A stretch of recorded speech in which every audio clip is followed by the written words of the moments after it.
Hello everyone, welcome back to engineers group.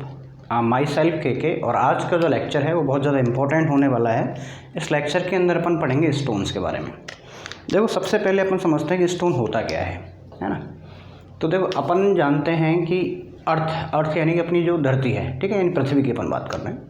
तो ये अपन को पता है कि अर्थ के अंदर क्या है, बहुत सारी लेयर से अर्थ बनी हुई है अपनी, यानी कि जो अर्थ है वो क्या है, बहुत सारी लेयर से बनी हुई है। जैसे अपन ने पढ़ा होगा कि सबसे जो ऊपरी लेयर होती है उसको क्रस्ट बोलते हैं, ठीक है। उसके बीच वाली को अपन मेंटल बोलते हैं, और नीचे जो आती है उसको अपन कोर कहते हैं। कोर के दो पार्ट है, इनर कोर और आउटर कोर। तो जब अपन बात करते हैं सबसे पहले क्रस्ट की, यानी कि पृथ्वी की जो अप्रोक्सीमेटली अपन बात करें 2-4 किलोमीटर गहरी जो डेप्थ तक बात करें, ठीक है। तो ये क्या है, अपना अर्थ क्रस्ट है, जो कि अपने मेनली काम का होता है। तो ये अर्थ क्रस्ट क्या है, बहुत सारी रॉक से बना हुआ है। रॉक से यानी चट्टानों से मिलकर बना हुआ है, ठीक है। तो अर्थ क्रस्ट का पार्ट क्या हो गया, रॉक्स हो गया। और यदि रॉक को अपन ब्रोकन पार्ट कर दें, रॉक को तोड़ दिया जाए, तो वहाँ से अपन को क्या मिलता है, स्टोन मिलता है। तो यदि अपन बात करें अर्थ क्रस्ट की सबसे पहले, तो देखो अर्थ क्रस्ट हुआ, यानी कि सबसे पहले अर्थ क्रस्ट की बात करी अपन ने। ये क्या है, अपने अर्थ का ऊपरी पोर्शन है, ठीक है। ये क्या है भाई, अपने अर्थ की ऊपरी लेयर है। इस लेयर्स में क्या मिलती है, रॉक्स। इस लेयर में क्या मिलेंगी भाई, रॉक्स मिलेंगी। ये क्योंकि ये सारी क्या है, लेयरों से बनी, चट्टानों की लेयर से बनी है, और चट्टान से अपने मिलेगा स्टोन। और इसी स्टोन की अपन बात करने वाले हैं इस चैप्टर के अंतर्गत, ठीक है। तो ये अपन ओरिजिन तो पता लग गया भाई स्टोन का कहाँ से है। तो बेसिकली जो स्टोन का जो ओरिजिन है वो कहाँ से है भाई, रॉक से। तो अपन यदि कहना चाहें कि स्टोन है वो कहाँ से मिल रहा है, एक कैसा प्रोडक्ट है, ये नेचुरल है या आर्टिफिशियल है। तो स्टोन क्या हो गया, एक नेचुरल प्रोडक्ट हो गया, जो कि अपन को कहाँ से मिलेगा, रॉक से मिलेगा, ठीक है। और जो कि अपन डायरेक्टली बिल्डिंग्स के अंतर्गत यूज कर सकते हैं। या फिर अपन ऐसा भी कह सकते हैं कि stone has been defined as a structural non metallic hard substance. यानी स्टोन क्या है, एक बिल्डिंग बनाने का एक नेचुरल क्या है, एक सोर्स है, एक मटेरियल है, जो कि नॉन मेटेलिक है, यानी जिसके अंदर कोई मेटल्स नहीं पाया जाता है, और जिसको अपन क्या कर सकते हैं, अपन बिल्डिंग्स के अंदर यूज करते हैं। जो बना किसका रहेगा, कुछ मिनरल्स होंगे इसके अंतर्गत और कुछ मटेरियल होंगे, और उनकी क्या होगी, एक पेरेंट रॉक होगी, ठीक है। तो यदि मैं इसको लिखना चाहूँ तो क्या लिखूँगा, सबसे पहले तो अपन को ये लिखना है कि स्टोन क्या है, एक नेचुरल प्रोडक्ट है। और किसका है भाई, तो अपन लिखेंगे, सबसे पहले स्टार्ट करते हैं, stones are natural product of stones are natural products of rock। एक तो क्या है भी, रॉक्स का क्या है, नेचुरल प्रोडक्ट है, and directly used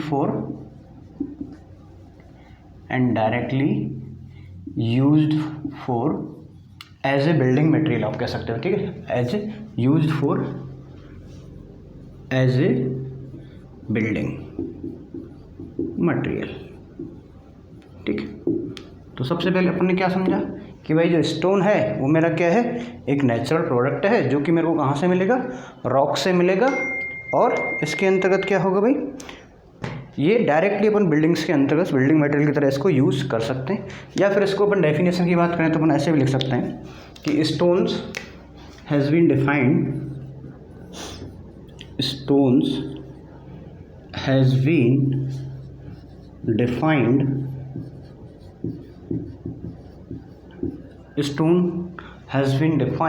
as the natural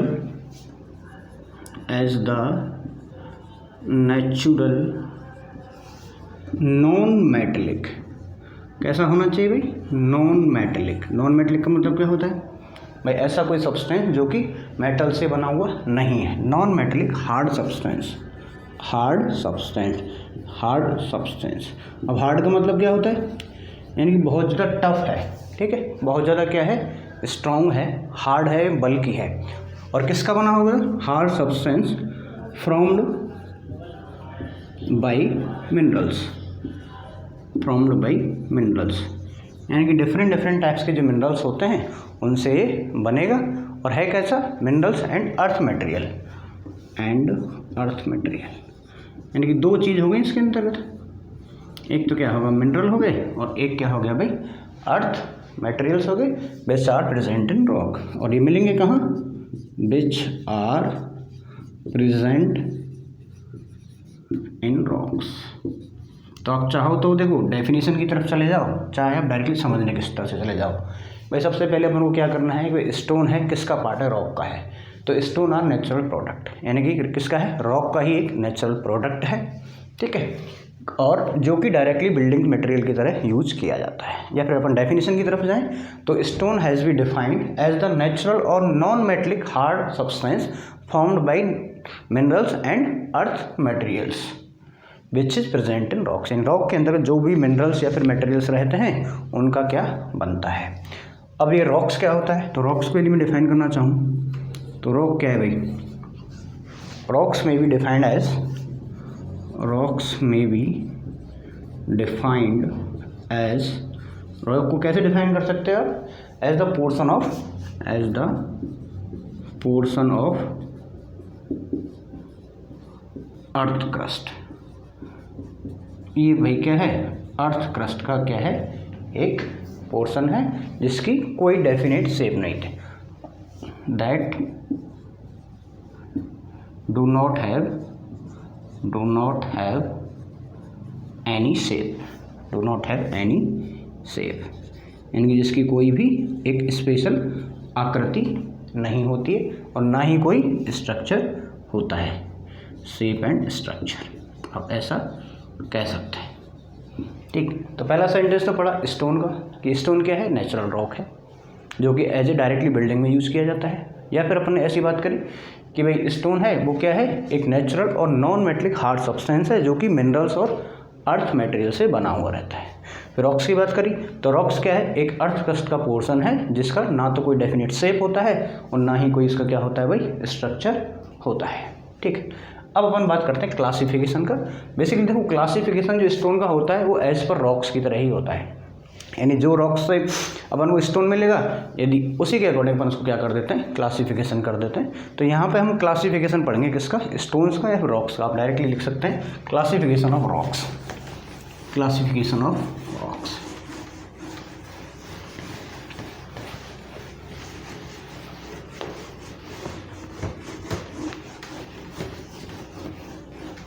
अभी अपन बात करते हैं क्लासिफिकेशन ऑफ रॉक्स की।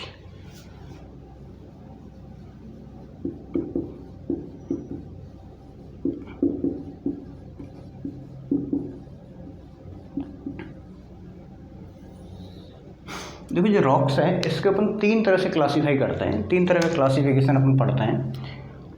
एक तो हम होगा अपना जियोलॉजिकल, क्या होगा भाई, जियोलॉजिकल क्लासिफिकेशन।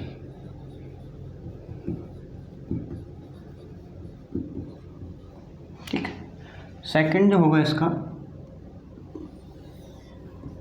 वो होगा फिजिकल क्लासिफिकेशन, फिजिकल क्लासिफिकेशन।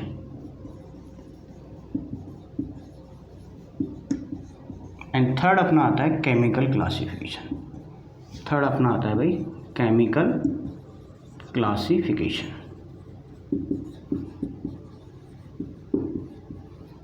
ठीक है, केमिकल क्लासिफिकेशन। इस तरह से अपन क्या करते हैं, रॉक्स को तीन कैटेगरीज के अंतर्गत भाई अपन किस तरह से क्लासीफाई करना चाह रहे हैं। एक अपन जियोलॉजिकल क्लासिफिकेशन, जियोलॉजिकल का मतलब क्या होता है, जैसा कि वो एग्जिस्टेंस के अंदर पाया जाता है, धरती के अंदर पाया जाता है उसके अकॉर्डिंग। दूसरा इसकी फिजिकल शेप, आकृति, उसके अकॉर्डिंग अपन करेंगे। और तीसरा करेंगे उसके अंदर कौन कौन से केमिकल कंपाउंड्स पाए जाते हैं।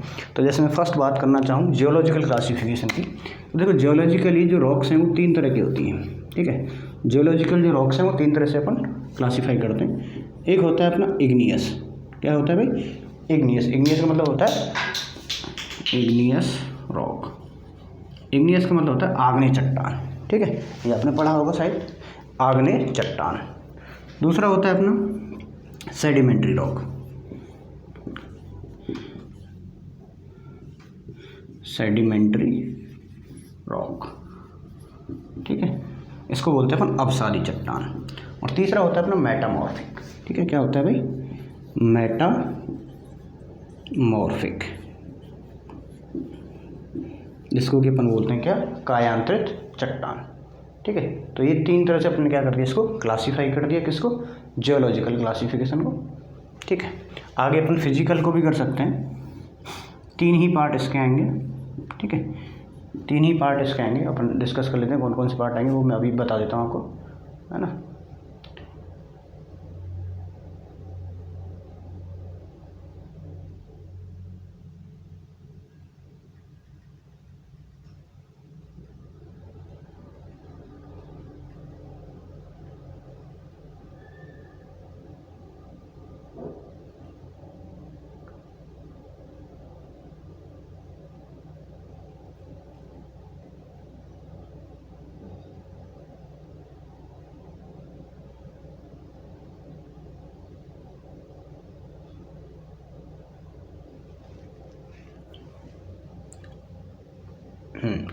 तो जियोलॉजिकल क्लासिफिकेशन हो गया अपना igneous rock, sedimentary rock and metamorphic.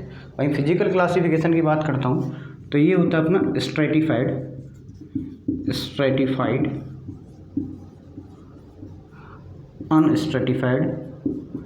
अनस्ट्रेटिफाइड rock, और तीसरा होता है अपना फॉलिटेड। क्या होता है भाई? फॉलिटेड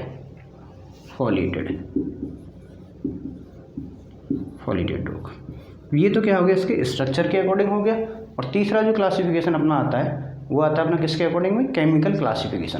तो केमिकली रॉक भी 3 तरह से डिवाइड की हुई है, ठीक है। केमिकली भी क्या है, 3 तरह से अपन डिवाइड किए हुए हैं। पहला होता है अपना सिलीशियस रॉक, दूसरा होगा ना कैल्क्रस रॉक, और तीसरा जो अपना होता है वो होता है अपना आर्जिलियस, ठीक है। कौन सा होता है भाई? आर्जिलियस रॉक, ठीक है। तो आर्जिलियस जिसके अंतर्गत क्या होगा? मेलनी एल्यूमिना होगा, ठीक है। तो उसका अपन क्या कहते हैं? आर्जिलियस रॉक, ठीक है। तो यहाँ अपन ने बात करी क्लासिफिकेशन की। तो पहला जो क्लासिफिकेशन है, ठीक है, वो अकॉर्डिंग टू यदि जियोलॉजिकल क्लासिफिकेशन किया जाए, जियोलॉजी के अकॉर्डिंग यदि किया जाता है तो 3 तरह का होता है, igneous rock, sedimentary rock and metamorphic rock. वहीं फिजिकल क्लासिफिकेशन की बात करूं, यानी कि उसके जनरल स्ट्रक्चर के बारे में बात कर रहा हूं, तो स्ट्रक्चर के अकॉर्डिंग में 3 तरह का होता है, स्ट्रेटिफाइड रॉक, अनस्ट्रेटिफाइड रॉक और फॉलिटेड रॉक। वहीं यदि मैं केमिकल क्लासिफिकेशन की बात करूं या फिर साइंटिफिक क्लासिफिकेशन इसको अपन कहते हैं, तो इसके अकॉर्डिंग रॉक 3 प्रकार की होती है, सिलीशियस रॉक, ठीक है, कैल्क्रस रॉक और आर्जिलियस रॉक, ठीक है। अब इन रॉक्स को अपन क्या करेंगे? 1 बाय 1 डिस्कस करेंगे। तो पहले ही जो अपन रॉक की अपन बात कर रहे हैं वो पढ़ेंगे जियोलॉजिकल क्लासिफिकेशन, और जियोलॉजिकल क्लासिफिकेशन के अंतर्गत अपन क्या पढ़ेंगे भाई? इग्नियस रॉक, ठीक है। तो देखो सबसे पहले समझते हैं कि इग्नियस रॉक होती क्या है। पहले अपन समझने की कोशिश करते हैं कि इग्नियस रॉक क्या होती है। इसको मैं रब कर देता हूँ।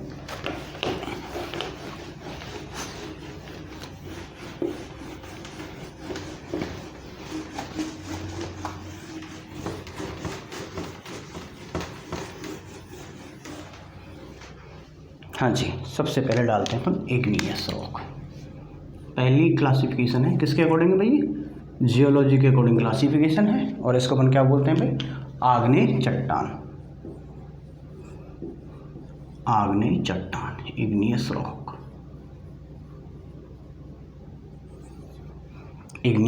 तो देखो बेसिकली इग्नियस रॉक क्या होती है, ये अपन सबको पता है कि अर्थ सरफेस के अंतर्गत जो कोर है, ठीक है, जो इनर कोर है, उसके अंदर क्या बहुत सारा मोल्टन मैग्मा है। यानी कि ऐसा मानते हैं अपन के भूगर्भ के अंतर्गत क्या है, टेम्परेचर बहुत ज़्यादा है, और उसकी वजह से नीचे से जो अर्थ का फॉर्मेशन है वो क्या है, लिक्विड फॉर्म में, यानी कि मोल्टन टाइप में है। तो ये जो भी मोल्टन या फिर पेस्टी रॉक मटेरियल है वो क्या है? मैग्मा नाम से जाना जाता है। सबसे पहले तो उसका नाम क्या है? मैग्मा। यानी जो भी इनर कोर के अंदर जो मैग्मा मिलेगा उसको अपन क्या कहेंगे? जो भी मोल्टन या फिर रॉकी मटेरियल है उसको अपन मैग्मा कहेंगे। और ये जो मैग्मा है ये क्या करता है? ओकेजनली ट्राई करता है सरफेस से बाहर आने का। जैसे अपने 2-4 फिनोमेना होते हैं, जैसे वोल्केनिक इरप्शन होता है, अपन कहते हैं ना ज्वालामुखी विस्फोट हो गया, ठीक है। तो ज्वालामुखी के टाइम क्या होता है? जो भी मूवमेंट रहा है भूगर्भ के अंदर, जो भी मूवमेंट रहता है, टेक्टोनिक एक्ट्स की बात करें, ठीक है, जो भी रीजन रहता है जिसकी वजह से या तो अर्थक्वेक आते हैं या फिर ज्वालामुखी विस्फोट होता है, समुद्र के अंदर होता है। बहुत सारे एक्टिव ज्वालामुखी भी हैं, वॉल्केनो हैं। तो उस वॉल्केनो के अंदर क्या होता है? जो अर्थ सरफेस का जो मोल्टन मैग्मा है वो क्या करता है? सरफेस के ऊपर आता है। अब ये आएगा कहाँ से? जहाँ भी अर्थ सरफेस के अंदर कोई भी उसको क्रैक मिल जाएगा, यानी कोई रास्ता मिल जाएगा उसको, ठीक है, या फिर कहीं से रॉक क्या होगी, मेरी बीक होगी, तो उस बीक पोर्शन से मोल्टन मैग्मा क्या है, बाहर आने की कोशिश करता है। और बाहर जैसे जैसे ऊपर की तरफ आता है तो क्या होता है? ठंडा होता जाता है, ठीक है, ऊपर ऊपर आता रहता है तो क्या है, ठंडा होता जाता है। अब जैसे ये मैग्मा कूल होगा तो क्या हो जाएगा, वो जमने लग जाएगा, ठीक है, उसका सॉलिडिफिकेशन हो जाएगा। तो बेसिकली जो हॉट मैग्मा है उसका सॉलिडिफिकेशन से जो रॉक बनती है उसको अपन क्या कहते हैं, इग्नियस रॉक कहते हैं। क्लियर है सबको? भाई अपन ने क्या पढ़ा, जो भी अर्थ सरफेस के अंदर मोल्टन या फिर अपन मोल्टन या फिर ऐसा कह सकते पेस्टी जो रॉक्स मटेरियल है, ठीक है, वो ट्राई करता रहता है सरफेस से ऊपर आने की, ठीक है, और वो आएगा कहाँ से, जहाँ भी उसको क्रैक्स मिलेंगे या फिर वीक पोर्शन मिलेगा तो वहाँ से बाहर आ जाएगा। और जैसे ही बाहर आएगा तो क्या है, ऊपर की सरफेस की तरफ आता है तो उसकी कूलिंग होती रहती है, यानी ठंडा होता रहता है। और उस ठंडा होने की वजह से या फिर सॉलिडिफिकेशन ऑफ मैग्मा से क्या बनती है, अपनी रॉक बनती है। उस रॉक को अपन इग्नियस रॉक कहते हैं, ठीक है। तो अभी डेफिनेशन की अपन बात करते हैं, लिख लेते हैं। द मोल्टन और पेस्टी रॉक मटेरियल, इसको दो पार्ट में कर देता हूँ मैं।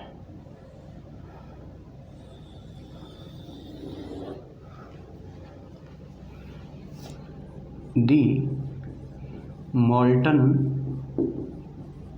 एंड पेस्टी रॉक मटेरियल, ठीक है, एक ही बात है, या तो पिघला हुआ या फिर जो पेस्टी मटेरियल है जो अर्थ सरफेस के अंदर है वो पाया जाता है। The molten and pasty rock material is known as magma, ठीक है, जिसको अपन कहते हैं लावा। क्या बोलते हैं भाई, लावा। यानी जो भी मटेरियल है मोल्टन, ठीक है, या फिर रॉकी पेस्ट मटेरियल, उसको अपन क्या कह देते हैं भाई, मैग्मा कहते हैं। जब ये गर्म होता है उसके केस में उसको लावा बोल देते हैं, ठीक है। ओकेजनली ट्राइज टू, मतलब क्या होता है, जैसे जैसे इसको मौका मिलता है, ठीक है। ओकेजनली मतलब क्या होता है, ओकेजन होता है यानी कोई special time. Occasionally tries to come out of the, tries to come out, यानी जैसे जैसे इसको मौका मिलेगा तो बाहर आने की तरफ कम आउट, और आएगा कहाँ से, अर्थ सरफेस से। Come out to the earth surface,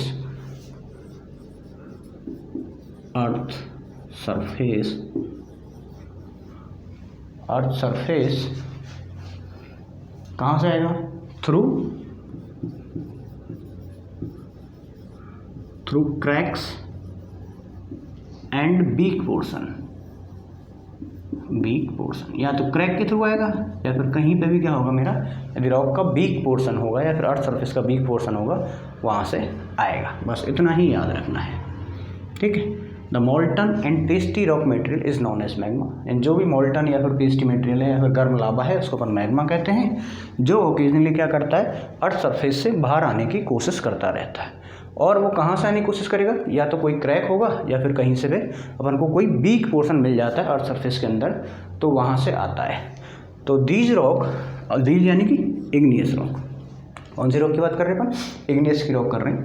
the rocks which are formed, the rocks which are formed by, किससे, मैग्मा से, ठीक है, formed by, the rocks which are formed by cooling of magma is known as igneous rock। तो उस rock को अपन क्या कहते हैं भाई, इग्नियस रॉक कहते हैं। क्लियर है?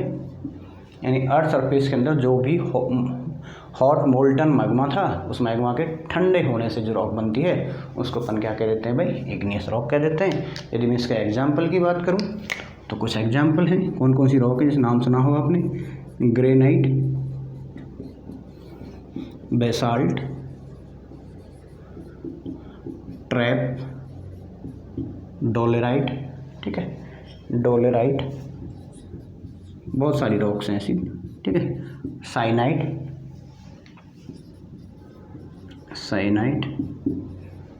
ठीक है। तो ये ग्रेनाइट हो गया, बेसाल्ट हो गया, ट्रैप हो गया, डोलेराइट हो गया, साइनाइट हो गया, रियोलाइट हो गया, रियोलाइट। तो ये कुछ एग्जाम्पल्स हैं किसके, इग्नियस रॉक के, ठीक है। और अब इस फिनोमेना को और समझते हैं।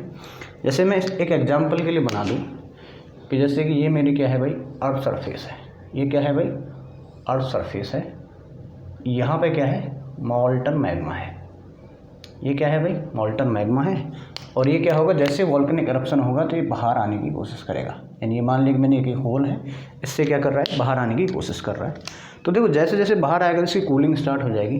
तो हो सकता है मे बी कि ये यहाँ से पूरा बाहर आ जाए और इसकी सरफेस पे आके जम जाए, यहाँ पे क्या हो जाए, इसकी कूलिंग डाउन हो जाए। ठीक है, तो ये तो क्या हो गया, सरफेस पे जम गया।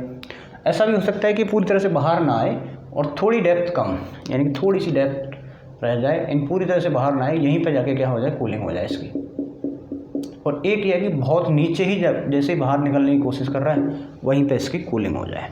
तो देखो तीनों केस हो सकते हैं, यानी कि ये जो मैग्मा था वो निकल के एक तो पूरी तरह से बाहर आके जम गया, दूसरा है कि शैलो डेप्थ के ऊपर जम गया, और तीसरा है बहुत ज़्यादा ग्रेटर डेप्थ पे, कंसिडरेबल डेप्थ के ऊपर ही क्या हो जाता है, इसका जम जाता है। तो इस तरह से इस फिनोमेना के अकॉर्डिंग इग्नियस रॉक को अपन 3 पार्ट में फर्दर डिवाइड करते हैं। तो इग्नियस रॉक के भी 3 पार्ट हो गए।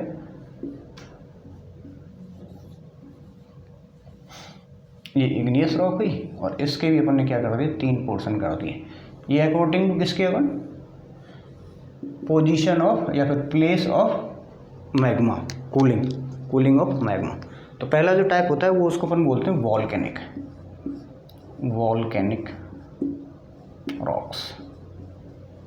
ठीक है, सेकंड होगा अपना कौन सा, हाइपेबैसाइल। ठीक है, हाइपेबैसाइल रॉक। और तीसरा जो होता है उसको अपन बोलते हैं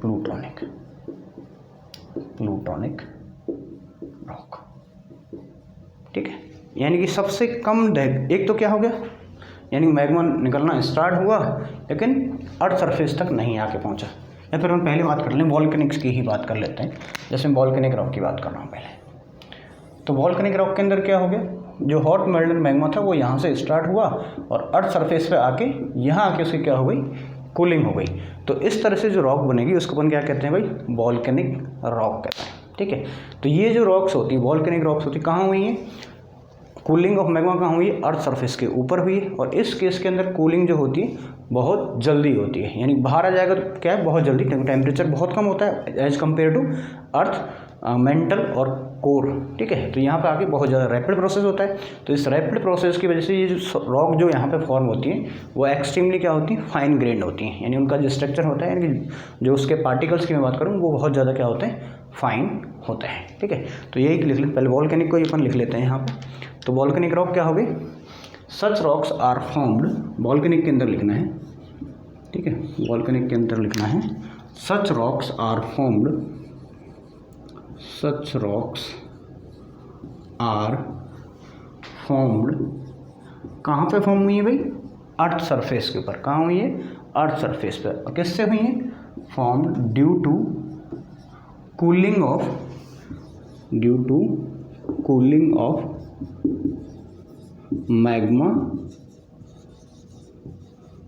ऑन द अर्थ सरफेस, यानी कि अर्थ सरफेस के पे आके कूलिंग होने के बाद में जो रॉक बनी है उसको अपन क्या कह देते हैं भाई, वॉल्केनिक रॉक कहते हैं। और in this case cooling is very rapid, in this case cooling is very rapid, अब बहुत ज़्यादा रैपिड होगी, इसी वजह से यहाँ का द स्ट्रक्चर होगा इस रॉक का वो क्या रहेगा, बहुत ज़्यादा फाइन ग्रेन्ड रहेगा। तो दीज रॉक्स आर एक्सट्रीमली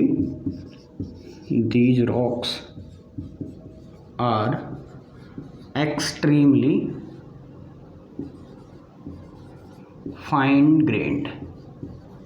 ठीक है, ग्रेन का मतलब होता है पार्टिकल्स, बहुत ज़्यादा क्या होती है, एक्सट्रीमली फाइन ग्रेन होती है। ठीक है, ये चीज़ अपन को यहाँ पे याद रखनी है, एक्सट्रीमली फाइन ग्रेन होती है। अब यदि मैं एग्जांपल की बात करूँ, यदि आपसे पूछा जाए कि इग्नियस रॉक, तो इग्नियस के तो अपने सारे लिख दिए। अब इग्नियस में भी आपसे पूछा जाए वॉल्केनिक रॉक, तो वॉल्केनिक के एग्जांपल की बात करते हैं। तो इसके अंदर जो इम्पोर्टेंट है वो है अपने बेसाल्ट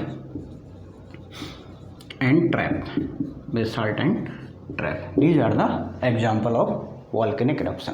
तो यानी कि जो हॉट मेल्टन मैग्मा था उसके जमने से तो रॉक बनी इग्नियस, लेकिन यदि वो लावा अर्थ सरफेस पे ऊपर आके यदि जमता है तो उसको अपन क्या कह देते हैं भाई, वॉल्केनिक रॉक बोल देते हैं। क्योंकि ये मैग्मा की जो कूलिंग की जो प्रोसेस है वो बहुत ज़्यादा क्या होती है, रैपिड होती है। और रैपिड होने के साथ साथ ही इसके फाइन ग्रेन स्ट्रक्चर बन जाता है। एग्जाम्पल की अपन ने बात कर ही ली यहाँ पे। नेक्स्ट अपन बात करते हैं हाइपेवेसाइल। नेक्स्ट बात कर लेते हैं अपन अब हाइपेवेसाइल। साथ के साथ में डिफरेंशिएट होता जाएगा, यहीं पे लिख देते हैं। ठीक है, अब अपन बात कर रहे हैं कौन सी भाई, हाइपेवेसाइल। हाइपेवेसाइल यानी कि ये बीच वाली है, यानी कि जो मैग्मा है वो अर्थ सरफेस पे नहीं आया, तो एक शैलो डेप्थ के ऊपर ही क्या हो गया, जम गया। तो आप डायरेक्ट लिख सकते हो such rocks are form due to the cooling of magma at a relatively shallow depth and from the earth surface. तो such rocks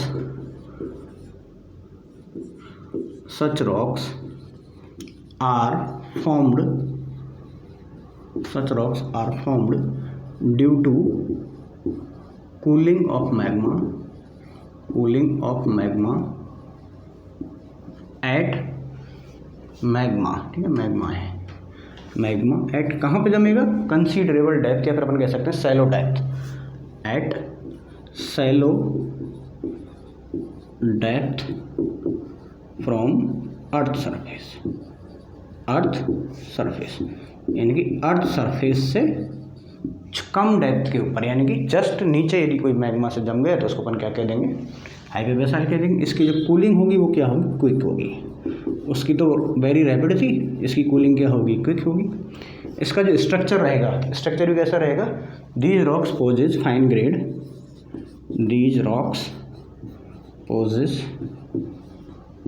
grain structure,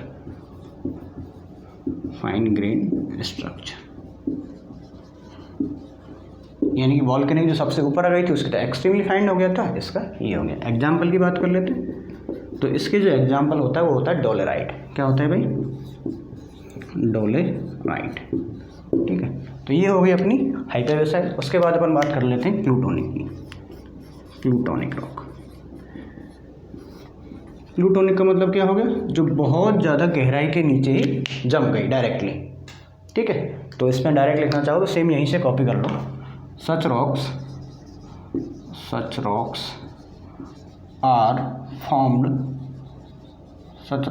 formed due to cooling of magma. अब कहाँ होगा, at considerable depth